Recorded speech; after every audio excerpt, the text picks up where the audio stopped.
The Civil War. Why couldn't things have been solved by just protecting slavery where it already existed? The South needed new territories because the extensive cotton cultivation depleted the land and demanded additional land to secure economic stability. The Southern states depended on political balance because new free states would diminish their Senate representation and create the risk of upcoming pro freedom laws. Southern interests rejected all containment plans since they desired new territory for economic growth and feared an imminent ban on slavery. Why did the South feel like they needed slavery to expand? Plantation agriculture depended on fresh land because the existing fields became exhausted. The southern region required new states with slave legislation to preserve equal representation in the Senate against the rapidly escalating northern population. The southern ideologues started to see slavery as an institution that should grow rather than stay stagnant. The absence of expansion threatened southern states with a slow death of their economy and their diminishing political power in the federal government. Why didn't the Crittenden Compromise work? The Crittenden Compromise fell because Republicans and their leader, Abraham Lincoln, specifically denounced its main component, expanding slavery beneath the 3630 line, which contradicted their basic stance against enabling slavery beyond existing boundaries. The southern states were already in the process of secession before the compromise gained momentum, even though many believed the North would not maintain the negotiated agreements.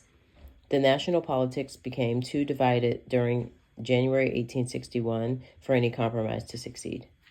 Why did secession happen in waves? The timing of secession events depended on the territorial influence of the institution of slavery. 7 Deep South states, which had the most economic connection to slavery, kicked off the first wave of secession.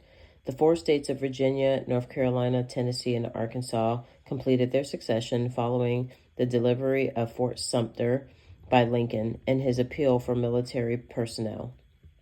The decision of each state about joining the Union or Confederacy depended on its economic structure and political considerations, while the border slave states with stronger northern ties chose to stay in the Union. Northern advantages and disadvantages. The region of the North held greater potential by processing industrial centers that produced American manufactured goods while having a larger population compared to the South. Additionally, it maintained a superior railroad infrastructure along with a superior naval presence.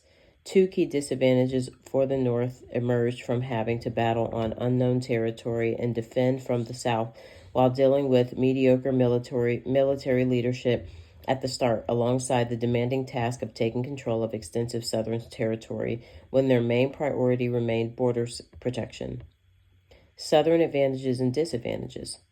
Success during the Civil War came to the South through defending their native ground while possessing their better initial military leaders, alongside dedicated soldiers who fought to protect their homeland. The South faced multiple drawbacks in its fight against the North, such as industrial underdevelopment as well as underpopulation, with 3.5 million enslaved people, substandard transportation, diplomatic isolation, and domestic opposition from areas without significant slave populations. The draft conscription. Both sides forced their citizens to join the military because the initial voluntary enlistment mechanism weakened. The Enrollment Act of 1863, issued by the Union government, resulted in citywide riots across New York while granting financial and substitution privileges that benefited rich citizens.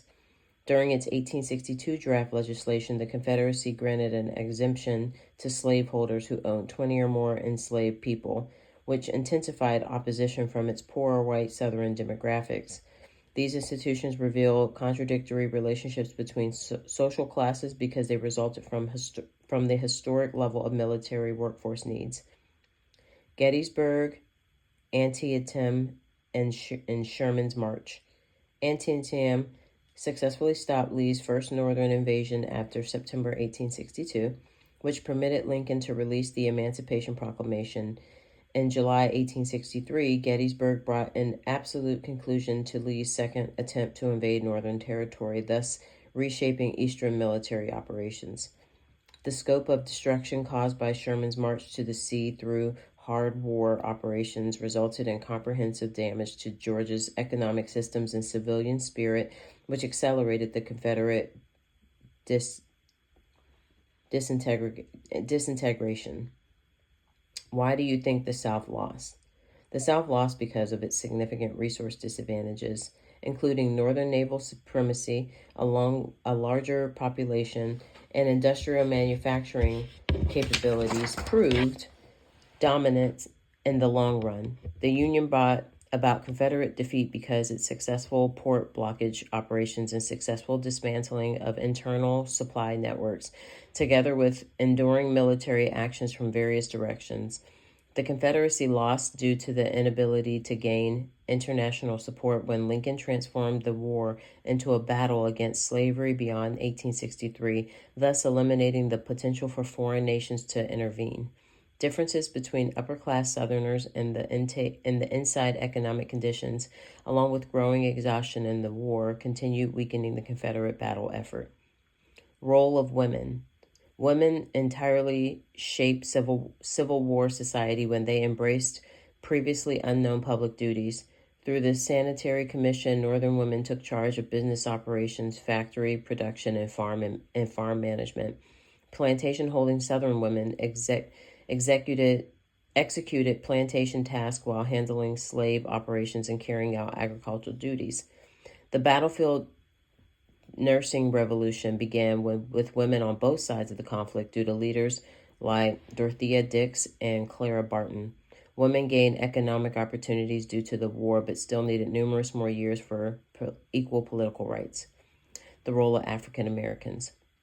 The Civil War took its direction and concluded due to decisive intervention from African Americans. The entrance of formerly excluded men into the military eventually added more soldiers and sailors to the Union fighters.